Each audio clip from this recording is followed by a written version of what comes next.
Hello everyone, this hour on Verbling. The next in my great short story series, we're on the last part of our Herbert Gold short story, Death in Miami Beach. If you had any trouble getting into the Hangout, I've restarted it, so you should come in now. I'm going to give you the class material there in the chat window, and I'm going to open it as well. Okay, so let me know if there's any trouble getting in. I'm going to write a note in the chat window. Any trouble getting in? Let me know. Okay, so let's see if everything is working now. So I'm going to get started right now by opening our story, which you'll see on the screen. And we're going to get started as soon as everyone is able to get in.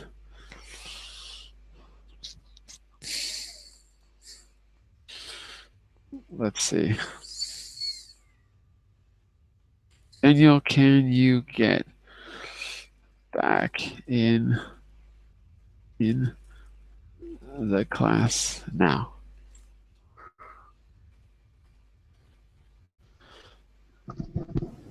Let's see, who's that? That's Yuki. Okay, good. Daniel's back. Okay. I haven't quite figured out what the pattern is, why sometimes the Hangout doesn't work. I haven't figured it out yet, but I think it's because Google makes you download all of these apps when you open the Hangout, and if you download too many, somehow it signs you out because there's all these new pop-up menus and options, and we never had this before. So I think that's what the problem is. So I'm going to try not to open anything in the future. Maybe that will fix the problem, but I honestly don't see a pattern. So I guess we're ready to get started. I don't know where Carmen is. Has anyone seen Carmen? No, I haven't seen. All right. Because we should have a full house like on Tuesday, but we'll get started with or without them. So let's just do this. What we've been doing in the other classes is meant to be a skill that you could do on your own. So I wanted to show it to you because I think it's a good way to approach a difficult text in a foreign language. What we've been doing is Difficult.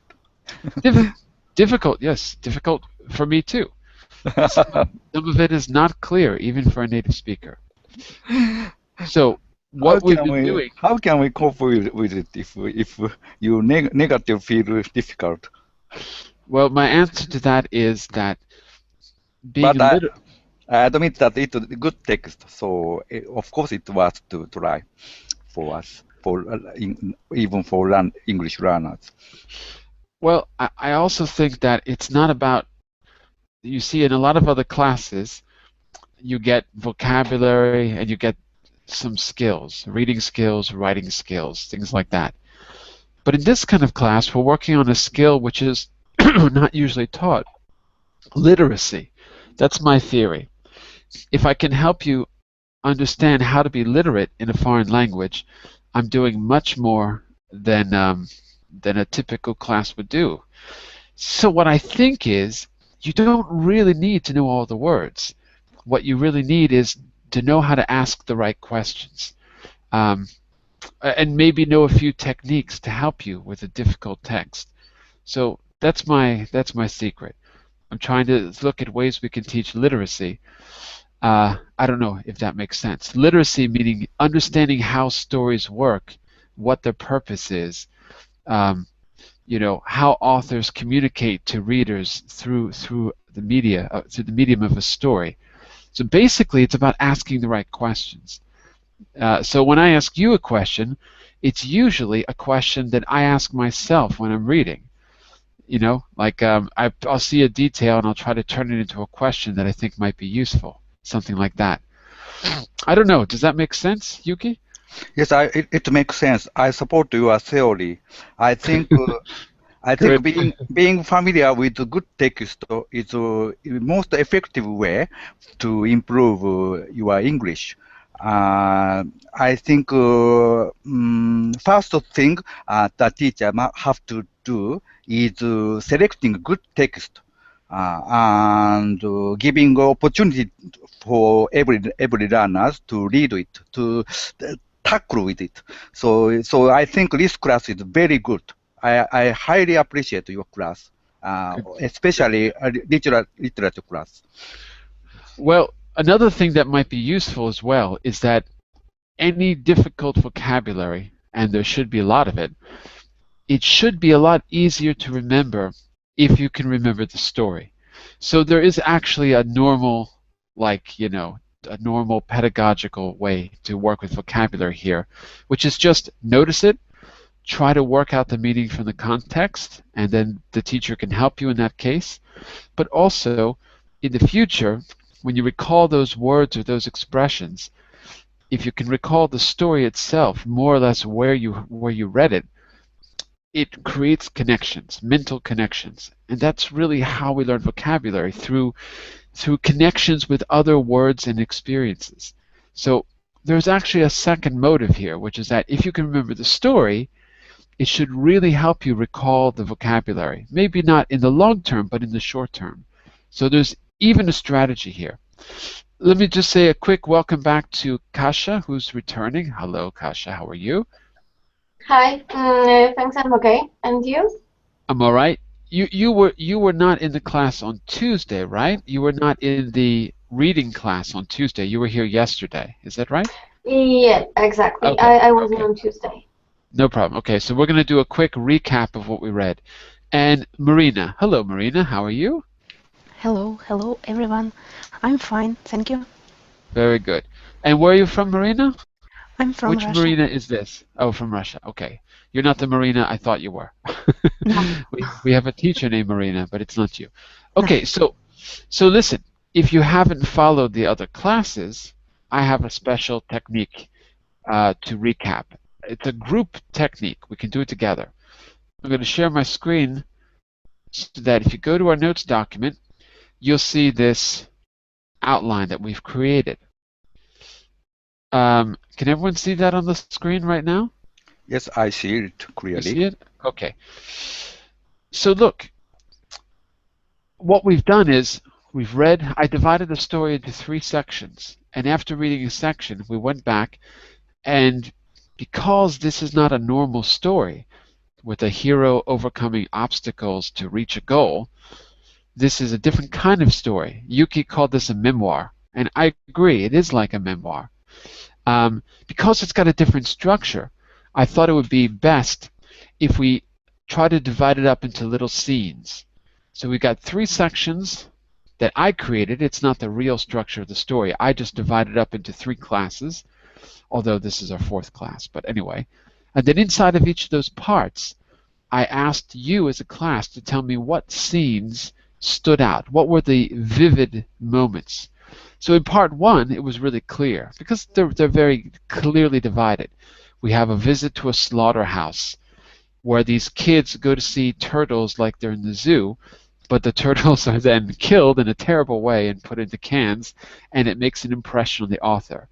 Then there's this scene where he steps on a cockroach on the way to breakfast, and it gets him thinking about life and death. It's kind of a weird, ironic moment in the story.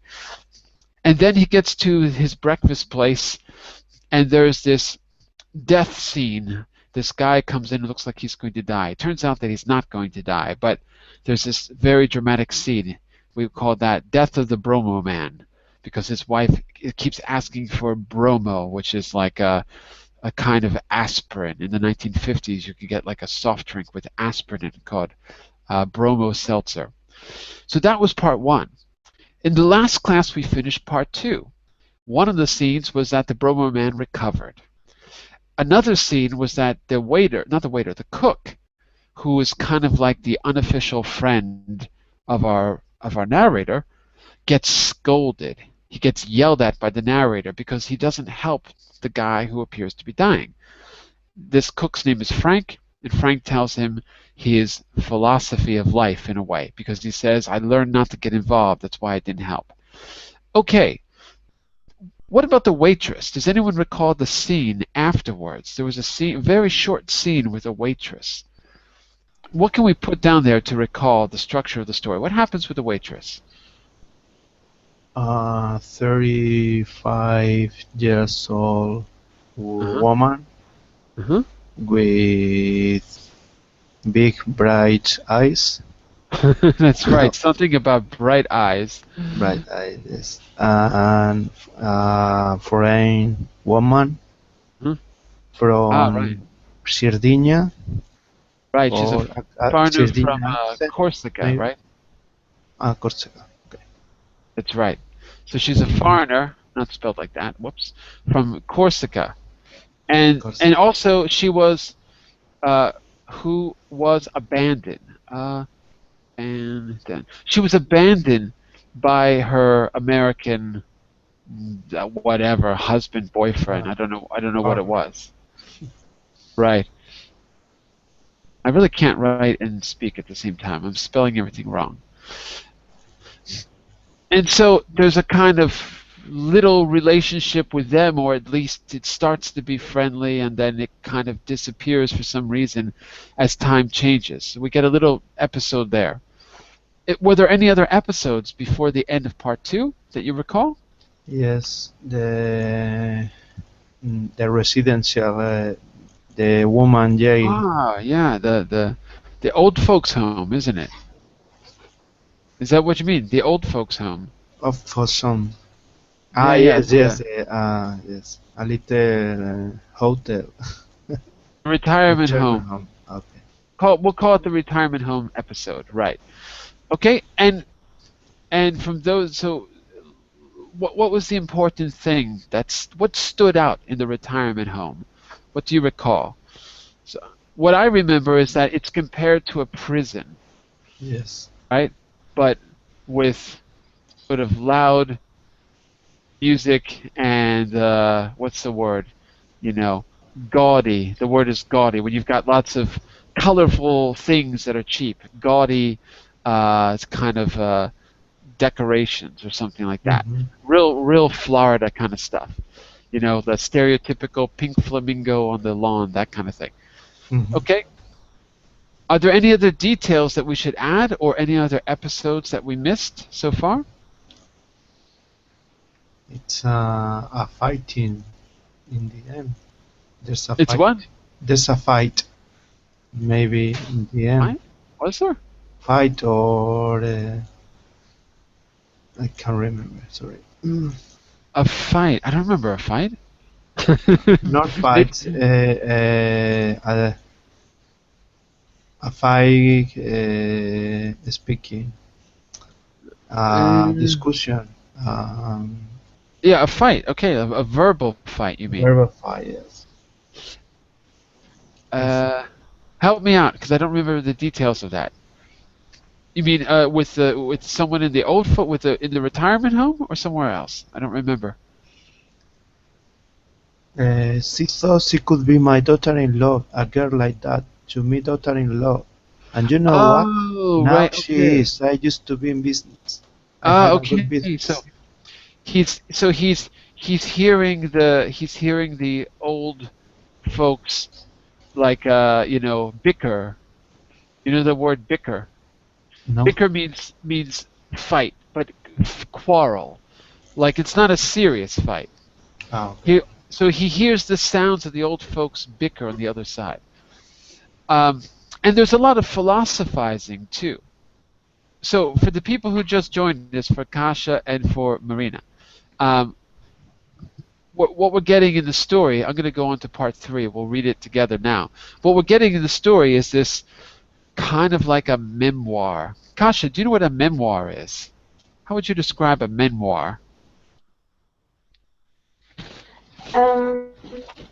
I don't recognize this word too much. Maybe I will check in dictionary. Maybe this will help me a bit. Can you? Well, I can tell you. Oh, okay. Let me ask Marina too. Do you know what a memoir is, Marina? Have you heard of that? A memoir. Marina, are you there? Yes, yes, Ah, there you are. yes, I'm here. Memoir I'm not sure. Am I right? Am I wrong? Okay. I think it's some story, maybe a sort of romantic story, Hmm. or which shows the life of people. No? Yes, but I would add one detail. It shows the life of the narrator of the story. So Narrate. memoir, you can remember because it sounds like the word memory. Memoir, memory. So it's when you're writing your own story, it tends to be an autobiography. So it's a kind of Oh, autobiography. A kind of autobiography. So what we're reading is a memoir. You could call it a memoir, and I agree. It's fictional, but it's basically like a memoir of this man and his these observations that he had when he went to get away from his everyday life. He went down to Miami Beach. This is one of the great short stories in English literature of the 20th century. This is one of the great writers of American literature. So it's not just any kind of a memoir. We get these isolated scenes and a lot of philosophizing. And as we read the story, they all start to come together in a funny way. And we start to figure out what he's really getting at. And he's got one important thing to tell us right from the beginning, something that we have to think about throughout the story. So look at the very first paragraph of part one. The state of madness, can you see it on top of the screen? The state of madness can be defined partly as an extreme of isolation of one human being from everyone else. So madness is isolation. It provides a model for dying. So madness is isolation, and it helps us understand what death is. That's a pretty heavy way to start a memoir.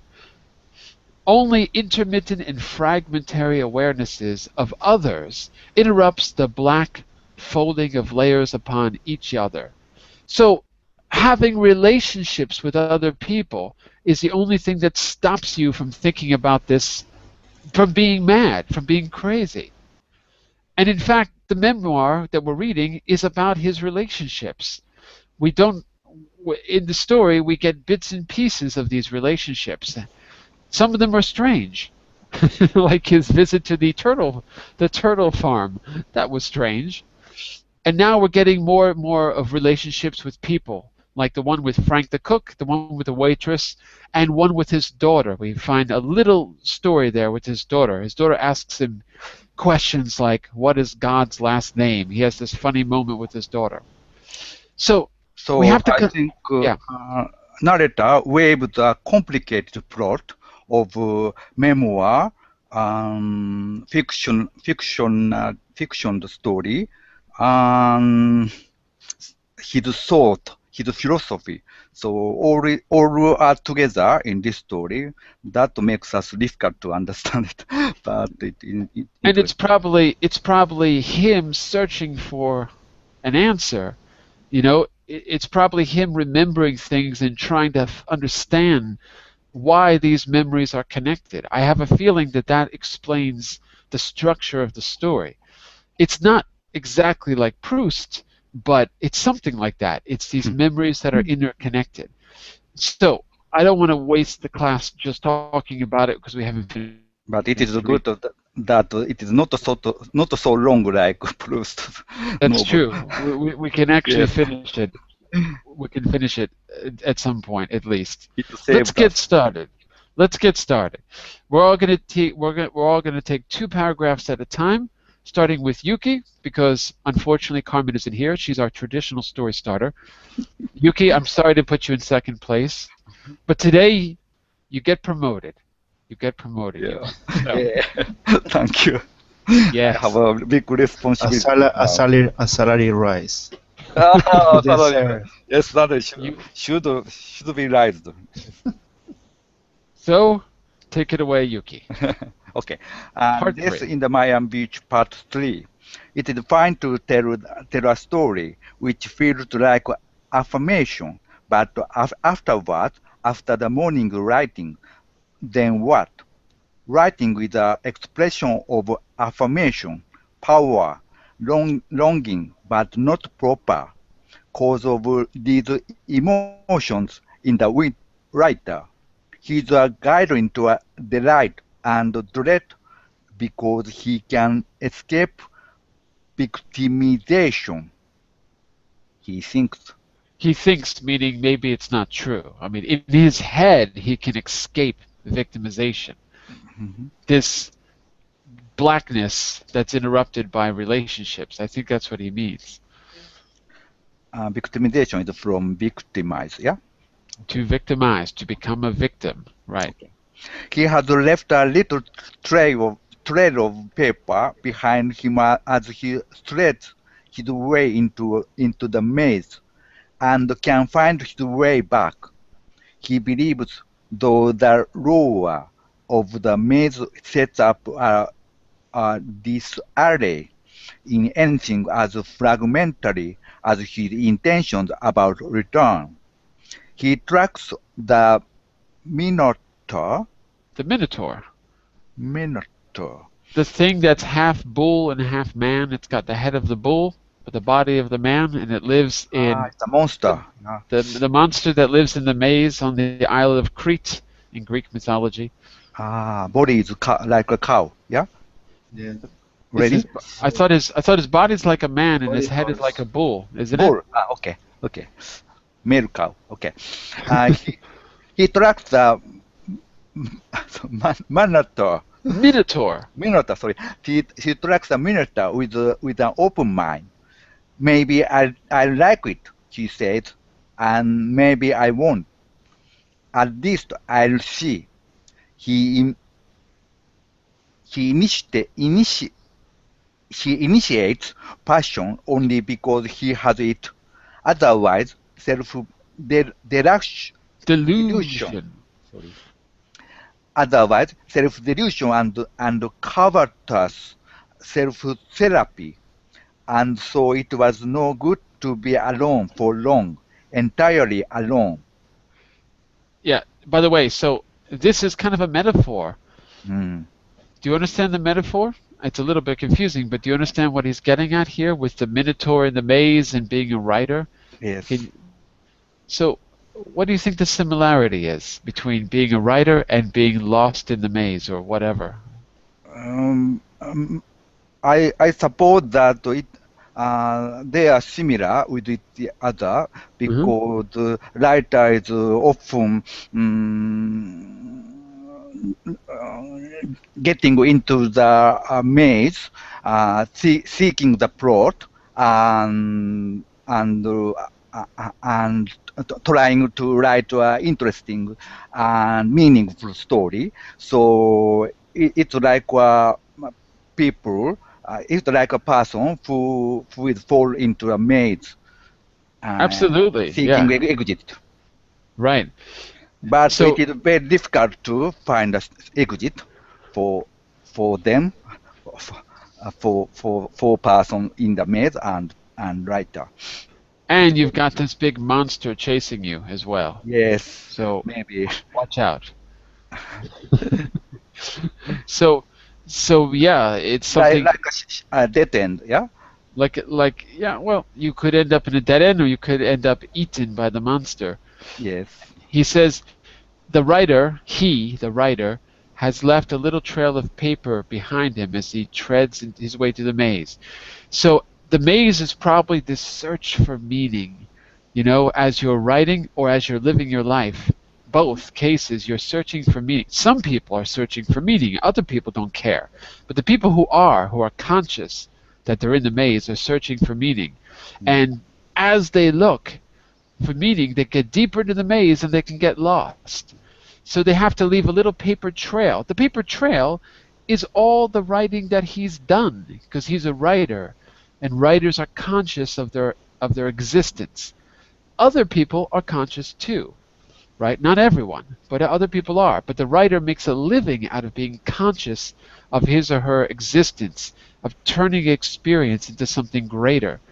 So if he didn't have that paper trail of all the writing he's done, he might not know where he was in the maze. I think that's what he's trying to get at here. Even there is a case when writer doesn't understand, he's in the maze. Right. Even if he doesn't know where he is, he thinks he can find his way out, right? Even if he doesn't know where he is, because he can follow the paper trail. And I think paper trail means the novels that he's written, the short stories, whatever he's done, that is a marker of his existence. He's, he's Yeah. walking on the trail of paper, but in his hand there is threads. Yeah, but thread is very, very thin, so it is almost disconnected. So It could break. could break, yes. All right. Well, keep going, Yuki. Second paragraph. But at least for a time, until they dim out, loneliness sharpens the eyes. I feel like a safecracker. Loneliness has also sharpened my fingertips, and my entire body throughout feels the clicking timbers as I yearn toward the combination. What's a safe cracker? A safe is where you put what, Yuki? Safecracker. What's a safe? What do you put inside of a safe in a bank? I think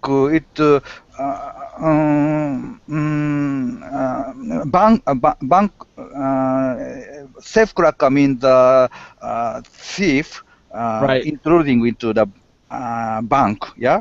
Yeah, that's it. Break into the safes. Yeah. Break into the safe. A safe cracker is someone who knows how to break into a big metal safe in the bank and take the gold bars or whatever. And the tumblers are the things that you turn to open the safe. So he feels like a safe cracker in this. So first he's a guy in the maze, now he's a safe cracker trying to figure out the combination. Okay. Okay. It's very difficult to get. I don't Things know. in the safe. It's very difficult. Mhm. But he's saying that like loneliness makes him this way because as a safecracker, you've got to have perfect hearing to hear the safe click and the door open. You've got to hear the tumblers click. So loneliness makes you a safecracker. Your senses are extra attuned to the world around you. So that's what he's trying to say about loneliness sharpens his eyes. I feel like a safecracker. His eyes and his ears. I see. I see. That's why sometimes thieves have a stethoscope, yeah, Stethoscope, exactly. to listen to the safe sounds of safe. Okay, I'll continue. Yeah. Yep, go for it. Here, I come to focus. I work, but afterward, then what? I have retreated from the distractions of Manhattan. There was no telephone call, no friendship, no duties, no hazards of pick, pick. pick, no hazards of pick or pleasure. I shall work till the battery runs down, frozen and stilled by this busy emptiness under the sun. I ask myself, can the silent column of ants reconstruct, Yeah. reconstruct the living roach at its leisure and underground? No, only a tree can make a tree. Only a winged roach can make a winged roach. A column of ants works by an invisible will which resides in no one of its jointed parts. But only a swollen green ant can breed an urgent ant. Yeah, I have no idea what he's talking about here. I have no idea. I think it's philosophical. It's like an illusion. But okay, fine. Earlier in the story, we had the image of he stepped on the cockroach and all the ants were eating it. And that image keeps coming back again and again. It means something to him. Maybe that's all we need to know for now. Marina, why don't you continue with the next two paragraphs? Okay? Okay. As I walk on Lincoln Road, the smart shopping area of the beach, I ogle the oglers. Ogle means like to look at. To look at the people who are looking, to look at the lookers. Ogle at the oglers. Wow, okay. The sunburn sun worshippers, busted with oil, cream, tonic, and lotion. The toads boxers, fairies, grandmothers. The touts, boxers, fairies, grandmothers, exiled Cubans. It's a list of people on Ah, Miami Beach that he sees. mhm. Boxers, fairies, grandmothers, exiled Cubans, local hot rodders and their gum-chewing moles, sportmen, native invalids in Gabardine.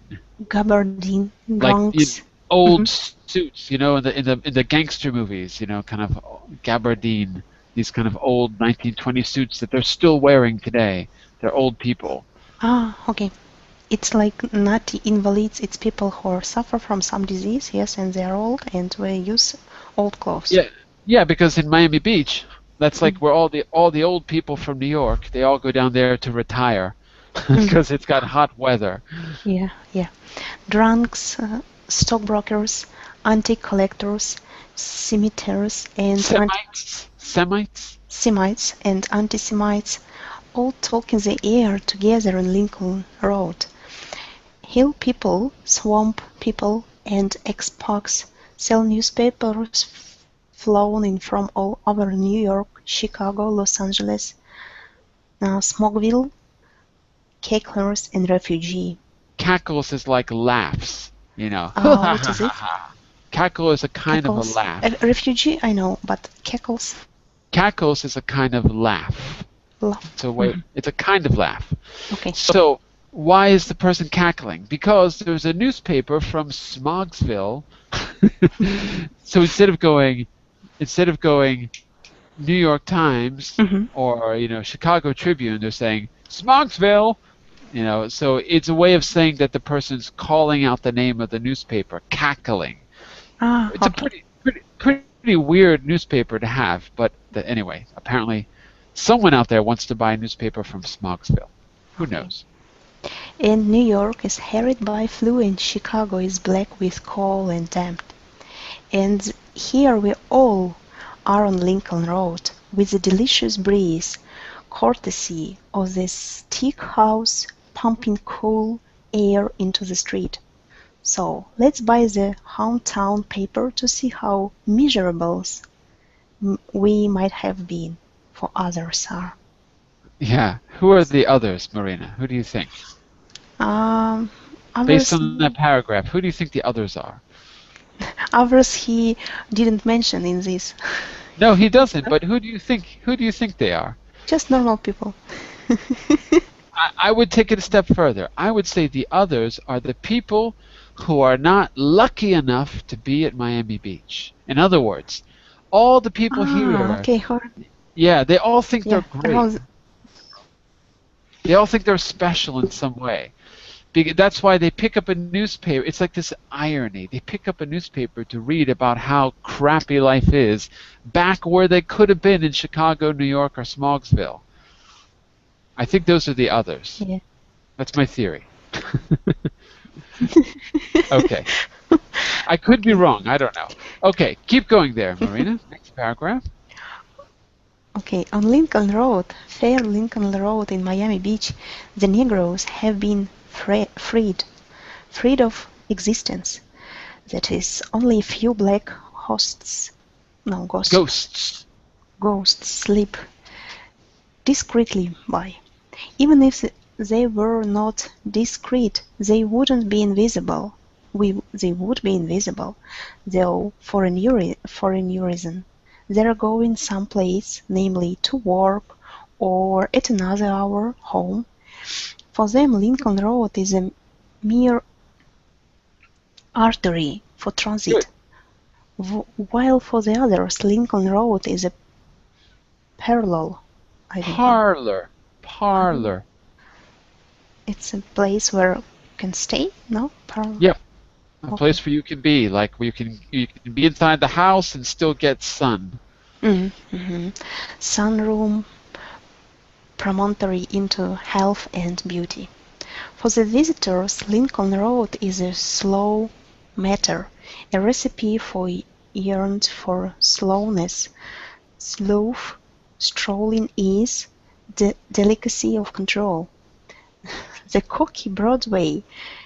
chaperones are Yeah, wearing their new pleatless Miami tailored decks. What is it? I have no idea. Their Phillies do the work of belts, hiding the place where belts would be. Now I'm so slow. I don't need a belt. The pants proudly announce. Am I just walking alone? Just strutting down the avenue, just here and pleasant with myself. And when I take a breath, the expendable, elastic waistband expands with me. So he sounds like he's an old man wearing diapers or something. He's got an expandable Yes. elastic waistband. I don't know if he should be telling us this. Some yes features. In the men's room of a bar of Lincoln Road, hung with photographs of wrestl- wrestlers, there is Yeah, a he had a curious vending machine, which is decorated with a crown and raised scepter. scepter, and submits the products called Dela. Say delay, a light lubricating ointment designed to aid the prevention of premature climax. Climax. Climax. Odorless, safe, stainless, easy to apply. Directions on package. 50-cent coins only. Machine doesn't give a change. So this is the center of the cultural world. Yes. Some kind of weird sexual product that he sees. There's a curious vending machine which is decorated with a crown with a raised scepter.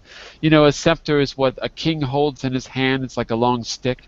Yeah. So some kind of weird sexual cream that you can get for 50 cents, and that's a vending machine. That's weird. I never saw one of those before. And this is like 1958 or something. This is a long time ago. So that's the center, that's the kind of culture that he's living here in Miami Beach. All those people reading newspapers about how crappy life was back in Chicago. This is what they're missing. Anyway, so it's a pretty, if this was written, I think this was written in 58. I could be wrong. Maybe it's later. It's pretty advanced for the time. People weren't writing stuff like this. Pretty. So maybe it's later. I don't remember the exact date. But no one went around making observations of everyday life and picking out things that are totally taboo in society. So kind of advanced writing for the time, I'd say. Uh, and what's his point about the black people, Marina? This is I would imagine a little bit before or just at the beginning of the civil rights movement. What does Yes. he notice about black people? He said What's the something, I don't remember. 1 second. what's the difference? The place is different for everyone. How is Miami Beach for black people as opposed to white people? They feel very good. Black people feel very good, I guess. Something. Very good? No? I don't remember. I don't think Negroes. so. Mm, What, Daniel? They he called them negris or negros. Huh? Yeah. It's- At the time, that was a pretty common word. It's not a bad word. It's not a word we use anymore. The bad word is nigger. You can't say that word. mhm. Okay. Negro was okay to say, anyway, okay in quotes. I'm saying black people probably didn't like it. But in the 1950s it wasn't uncommon. For example, you have the NAA, was it the NAACP, is it? The I'm forgetting the name. It's the well, that's the National Society for the Advancement of Colored People. So you have these words, Negro, colored, all of those are now considered racist, but they're not the worst word you could say. So I don't think he's being racist at all. I think he's just using the words that people used. But he describes them as invisible. Why do you think they're invisible at Miami Beach? People didn't pay attention to them. Yeah, people don't pay attention to them. Exactly. They're on their way to work. Everyone else is out here to buy weird things at a vending machine and read stupid newspapers and get some sun. And they're doing the actual work. So it's a different experience for them. It's like a different world, kind of like ghosts floating around. And for them, all the white people being leisurely and doing nothing must seem pretty odd too. Maybe they don't notice them. So he notices this, which is also interesting. So he's kind of got this carnival of humanity in front of him, and he's commenting on all the different kinds of people that he sees. So Daniel, why don't you take the next two, starting from the machine? When we're talking about the weird vending machine again. Machine makes comment. However, machine is trying to tell us something. The Negro girl who cleans my rooms gets yelled at, screamed at, You know it's or yelled, not yelled. Good. yelled at, screamed at all morning. Stupid, stupid, stupid. A single room only gets 2 towels. On face, one bath. They smile slyly to her. She smiles slyly. She smiles slyly to herself as if she knows where the manager's de-la is hiding. Yeah, what's a de la? Was that clear from before? No? He's making a joke. De la is some product sold in a vending machine off of Lincoln Road that prevents people from having premature ejaculations. So Okay. and it costs 50 cents. Okay. And the black girl who's being screamed at by the hotel manager smiles to herself, right? As if she knows his secret. I guess because they're at a hotel, so there's, risque vending machines, things we don't normally talk about, floating around in the hotel somewhere. So she smiles. So he's making a kind of a joke. Okay. Smiles slyly to herself as if she knows where the manager's lie is hidden. This is the Southland.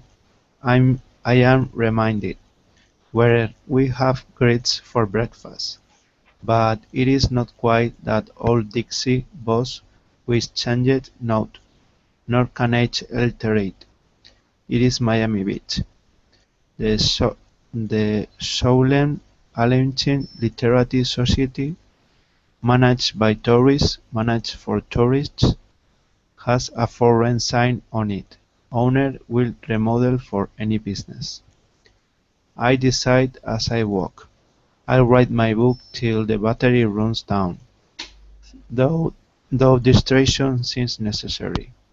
Other duties, friends, real life.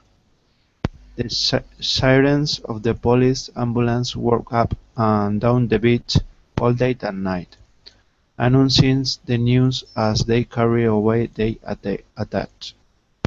Attacked? Attacked. There you go. The fallen, the struck, the perished. A population of the age sets its members at the merest trifle of an excuse. Wait a second. Here. At the merest? Merest means the least, right? The least, the merest. The merest trifle of an excuse. Trifle means a little bit. So at the merest, at the least possible thing you could say as an excuse, the least possible. Okay. So the old people, the population of aged, sheds its member at the merest. In other words, if you got a cold and you're 88 years old, that's it for you. You're done. That's what he's trying to say. So he's a joker, this Herbert Gold. Okay. He's got kind of a dark sense of humor, but he's a joker. A population of the 8 seats its members at the merest trifle of an excuse. A bottle of cold pop in the sun, a skipped nap, somebody raising his voice suddenly, or not skewed at all. These are the things that can kill you. Drinking cold soda in the sun can kill you. Not having your afternoon nap can kill you. Someone raising their voice can kill you, or you just die. There's no excuse. So Okay. he's thinking about the all the retirees, the pensioners down there in Florida. It touches life and someone dies. It treads carelessly and someone dies. The sirens whir and howl and negroes courteously open the back door for the corpse. For some reason people smile at the ambulance as they stroll, sucking ice cream. Perhaps they dream of an accident, a distraction. Siren meets White Thunderbird, Good. boy boy of in his prime. Had a girl in there, with him, not his wife. Perhaps thinking, not me this time. So he's really our narrator is really thinking about life and death now. He's Yes. making all these observations about the kinds of people that are there and what they're really there for. The old people are there to die. The black people are there to serve the people who are dying. And again, earlier we had that image of the ant and the cockroach. So he's mixing all this together with his search for meaning as a writer. I don't think you need to be a writer to relate to the story. I think we're all searching for meaning, but that's the way that he's expressing it. Let me just take a quick look at. Oh yeah, we're not going to be able to finish this. I don't think today. Hold on. Let's do this. We have about 5 minutes. We're back to you, Yuki. By the way, if there's any questions at any time about anything, just ask. Okay? Marina, you're new, so if there's anything you want to ask, just ask at any point. Okay? Okay. All right. So Yuki, we're back to you for the sirens. Okay. The silence of the police ambulances walked up and down the beach all day and night, announcing the news as they carry away the attacked, the Oh, fallen. I think. Oh, sorry. We already Yeah, read yeah, my fault. maybe Sorry, next sentence. One of those, sorry. so, correct? Yeah? Yeah, one of those. One Sorry. of those impossible coincidences. Today, I met Mr. Mayer leading his blind wife. He was our family doctor in Cleveland, addicted to practical jokes, who always said he wanted to do research. And in fact, he had some sort of connection with one of the important drug laboratories.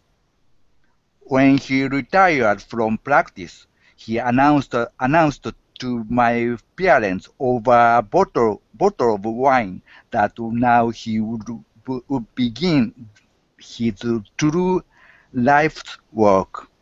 I had decided that his practical jokes brought in Jean, Bought. brought in Jean Fan House on East 9th Street. Buzzards, false flights, stomach noises, leaky cups were symptoms of childish anger at adult responsibility. But now that he could retire from practice and try his hand at research, it turned out that his wife and Ippola What? His wife and? his wife had inoperable. Inoperable. Ah, okay. Inoperable. Not able to be operated on. Inoperable. Okay, okay. He, that his wife had inoperable ca- cataract. Yeah. In other words, those when your eyes turn like a white color and you can't see anymore because the iris, not the iris, the pupil is being blocked by the It's cataracts. eyes disease. Yeah. Yes. Yes. Okay. Inoperable cataracts. He went blind fast, and he went sour, quiet mean, and then left Cleveland for Miami Beach, where I saw him leading her, walking with the stiff, frightened step of the unaccustomed blind. He's shrunken. Only today do I notice that he's a small man. When I was a boy, he was immense, immense, a present and forever until the very end. His life's work is to steer his wife to the beach in the morning and sit with her to describe what he sees. He has replaced he has replaced both practical jokes and dreams of a laboratory with loyal, Loyalty? loyalty to his wife, but virtue has made him a furious rant. Marina, one last paragraph. We've got just a few seconds left. Okay. Short one. Okay. Fantasies of fights, breasts, bellies, Wait. oh, Thighs, thighs, breasts, breasts, bellies. bellies. It's a nap on the beach. Awoken, I stick. awaken. I awaken, stickly with salt. My nose is peeling. Shall I visit the Corsican waitress again tonight? Shall I ask the Marys to dinner? But I have made this disappearance into Miami Beach in order to avoid the troubles of others and of myself. I swim again. I doze again. I dream of sex with a woman I overheard describing the proper way to kill a chicken. You know, So, that's a big turn on, right? yes. When we So, talk about killing chickens. so it don't suffer. You ask anyone, they will tell you, and there is nothing like fresh killed chicken. You can't trust the butchers. Oh my gosh. Yeah. Maybe this guy is stranger than I thought. Yeah, maybe. Well, listen, I have to stop here or I won't be Yeah. able to start the next class on time. So let's do this, everyone. Um, I could make a new class for tomorrow. I have a hot topics class, but I could change it so that we could finish the story tomorrow at the same time if you're all available. Does that interest anyone?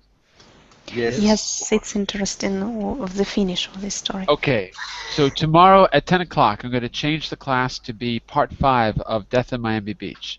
So the three of you better be there, okay? Okay. Okay. Okay.